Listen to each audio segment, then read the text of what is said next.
Wow. Hey, what's up everyone, and welcome to another box office update video. And damn, this is the 5th weekend that this movie was out, and it is still the king of the box office. What movie I'm talking about? Of course I'm talking about Game Night, right? No, screw Game Night. I'm talking about Black Panther, baby. Not screw Game Night. I love Game Night, actually. I thought it was really great. But Black Panther is #1 at the box office again. 5th time in a row, baby. 5th time. And sadly, I think this will be the last time, because I think Pacific Rim will most likely take it next weekend. Who knows? Maybe it will bomb. And if it bombs, then I can see Black Panther being #1 for the 6th time. But 5th time, this is the first time that's happened since Avatar came out in 2009. And technically it was 2010 when it got it into its 5th weekend, but whatever. So it's been at least 8 years since that's happened. And Black Panther, the king of the box office, decides, you know what? I'm taking all that money, baby. It has almost 1.2 million. I'm sorry, that's not true. $1.2 billion worldwide. And it has officially crossed $600 million in America alone. And by next weekend, I think it will pass the Avengers, unadjusted for inflation, of course. Because if you adjust it for inflation, I don't think it quite beats the Avengers. It might actually end up beating the Avengers. I'm not really sure how much it is inflated, but unadjusted for inflation, by next weekend it will pass the Avengers in American box office, which is insane. I would have never thought that like 2 months ago. If you told me like, hey, I'm a man from the future, in 3 months Avengers not #1 comic book movie ever in America anymore. No, Black Panther. I'll be like, shoot, fuck out of here. Get out of my face. Get out of my face, me from the future. I'll smack him in his face. I'll be like, get out of here, Tubby. And he'll fuck off. And then 3 months from now, I'll be like, you know, I'm not even gonna go through the time travel shit. I'm not even gonna do that. He's just gonna smack me in the face. I ain't doing it. Like right now. I'm not gonna do it. Not that I have a time machine. I'm gonna move on, because you shouldn't know this. Anyway, Black Panther is doing very well. It's doing very, very well.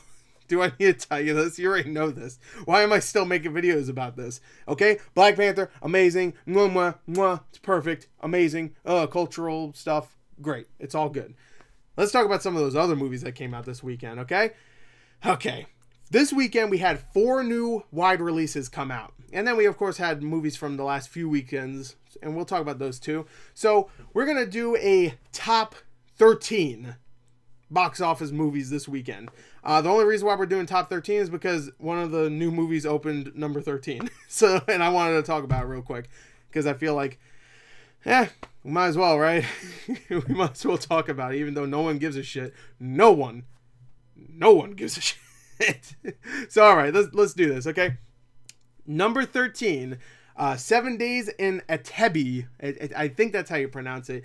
Opened up in only 838 theaters, so it's barely wide, to be fair. So the movie didn't open up in like 3,000 theaters, or as many Tomb Raider did. Tomb Raider opened up in almost 4,000, so it didn't do as well as other movies. That's mainly because it didn't open up huge. But to be fair to other movies, those movies look better. This movie, not so much. This movie looked kind of generic, and I know it's based on a true story, but it looked fairly generic and fairly hammy.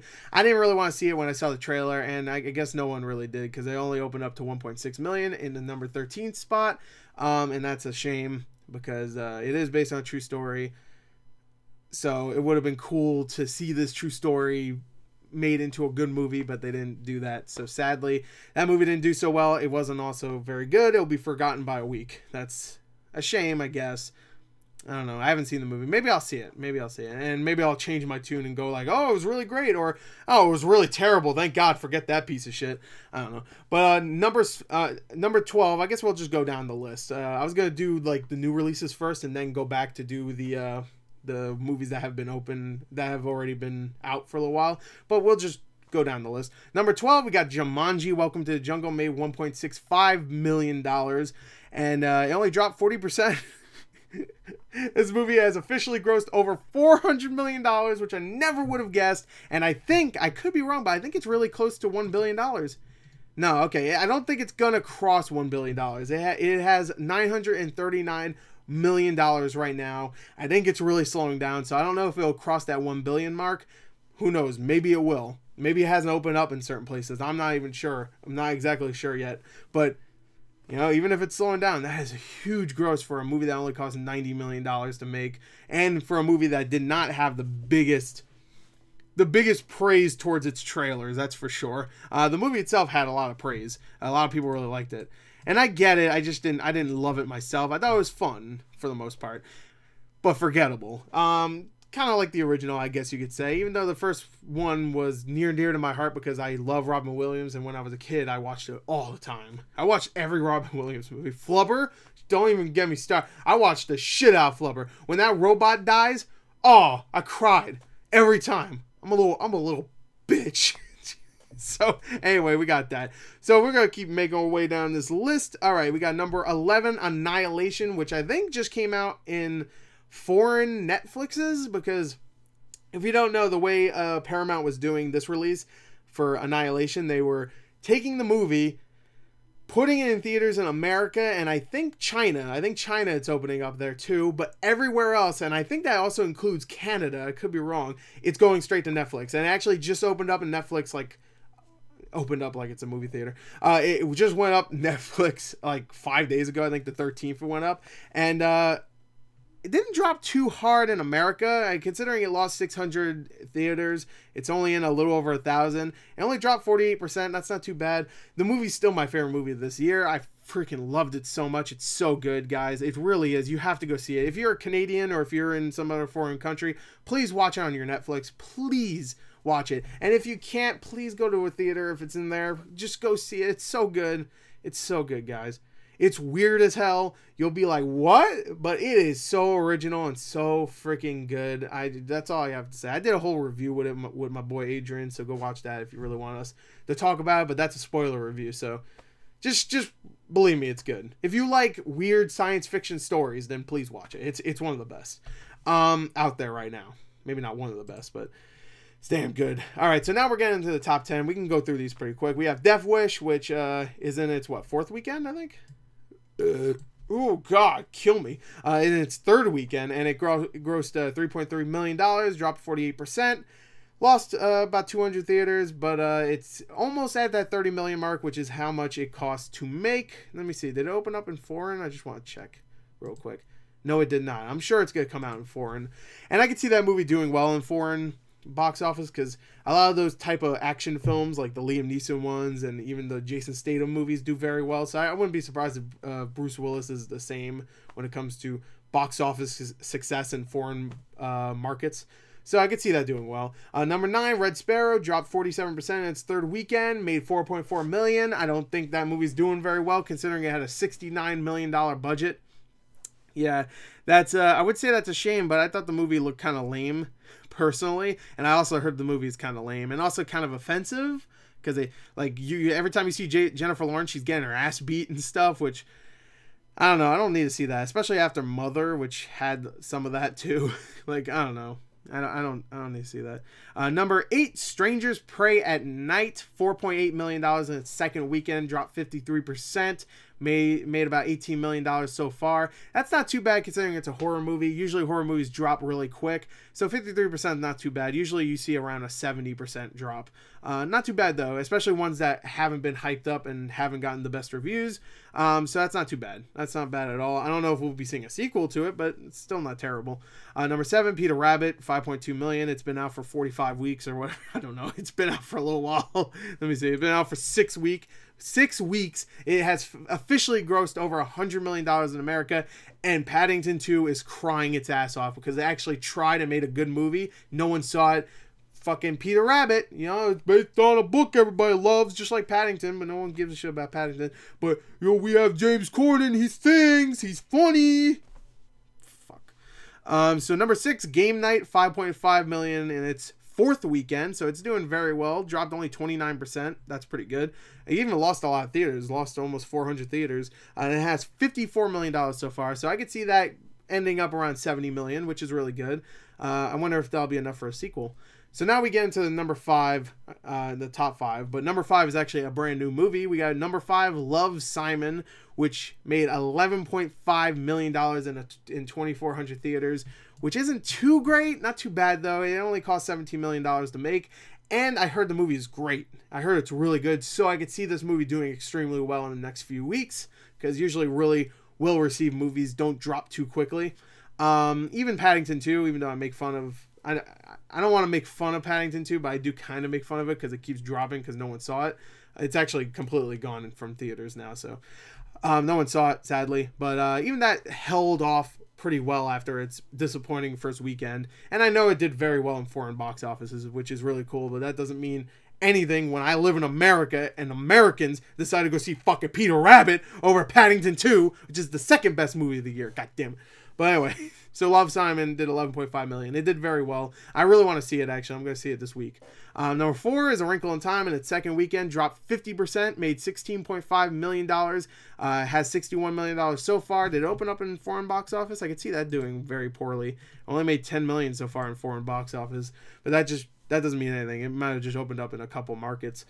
I guess that's not too bad of a hold considering the movie was not well received almost at all. Like, it really wasn't. And also, the budget wasn't huge. It was only like $104 million, which when you watch the movie, you can fucking tell. It's not a good-looking movie. It's not a good movie at all. I found the movie to be extremely bland. Extremely bland. And I just really didn't like it. So, hey, if you liked it, more power to you, but I couldn't like it. I really couldn't. I tried, too, because I was really excited for it when I saw the trailers, but nope. So now we get into number 3. This is the biggest opening of the weekend. Even though it's not as high as number 2, this is still surprising. That's why it's the biggest. Number 3 is a movie called I Can Only Imagine, which is based on a real artist that made a song called Mercy Me, which is a very big Christian song. It's one of the biggest Christian songs ever. I never heard it myself. I don't listen to Christian music, but Christians love that song. And when they heard they were making a movie about the guy that made that song and his true life story about why he made that song, I guess they got wet and they went to the theaters in droves to see it. It only had a theater count of 1,629 theaters. That's what I'm trying to say. Open to $17 million. Comparing that to something like 7 Days in Entebbe, that opened in less than half of the theaters and made 1.6 million. So if you do the math, if 7 Days in Entebbe came out in 1,600 theaters, it would have made like 3.2 million. I Can Only Imagine made $17 million. I saw the trailer for 7 Days in Entebbe like 5 times. I Can Only Imagine once. Didn't hear anything about it ahead of time. I saw TV spots for 7 Days in Entebbe. I haven't seen a single TV spot for I Can Only Imagine. Movie did huge. Made $10,000 per theater. 7 Days in Entebbe made $1,943 per theater. Just comparisons. That's what I like to do. And that movie is huge. It's huge, babe.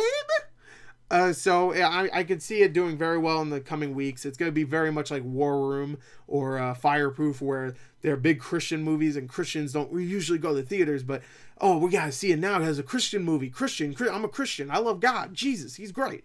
Oh my God, this guy made a song that I love. It's about Jesus. I'm going to go there. I'm going to love Jesus there in a theater with all my Jesus friends. We're going to be Jesus pals. We're going to talk about Jesus. We're going to see this movie, and then we're going to make a book club where all we talk about is the fucking Bible. We're going to talk about the Bible, New Testament, Old Testament, fucking semi-New Testament, everything. We're going to talk about Jesus. Jesus is great. Have you seen that movie about Jesus where they knock him on the fucking cross? What's going on? They knock him on the fucking cross. I'm laughing at my own jokes. I'm sure someone's going to find that offensive. I apologize.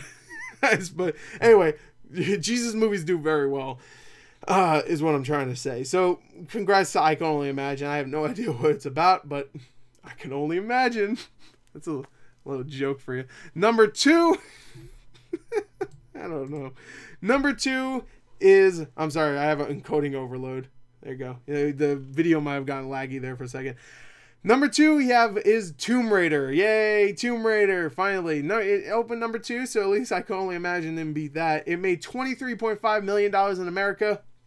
Opened up in 3,800 theaters, which, yeesh. So it didn't do too great. I think that's what the The studio predicted, though, around 20 to 25 million, so they nailed it. Good job, you nailed it. But the movie didn't do too well in America, but I don't think it's all said and done. Like, oh, it's done, it's bad. Because the movie opened up very well in the foreign market. It made $41 million alone in China, which is around the same amount that Wonder Woman made. So at least this time, the Chinese audience is more open to a female-driven action film more than American audiences, because it made more in China. Think about that, huh? The Chinese like that Lara Croft.